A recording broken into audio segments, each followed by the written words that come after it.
Paano pag may nagkamali sa akin? Paano ko siya patatawarin? Mga hanggang 7? 7 times? Sinagot siya ni Jesus, hindi up to 7 times, but up to 70 times 7. 70 times 7 is 490. Asawa nyo, nag-sorry na naman sa inyo. Pang 439 mo na yan, ha? Hindi ho ganon. 460 na. Di ba? Konti na lang.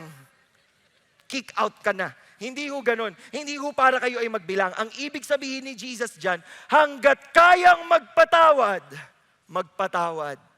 Dahil tayo ay pinatawad. Di ba? Hindi nyo ho mararamdaman yan kung hindi nyo ho nafe-feel na pinorgive kayo ni Lord. Pero ako po sa dami ng kasalanan ko, at sa dami ng mali sa buhay ko, at sa mga patuloy ko pang pagkakamali, pag nire-reflect ko, Lord, thank you. Salamat, Panginoon.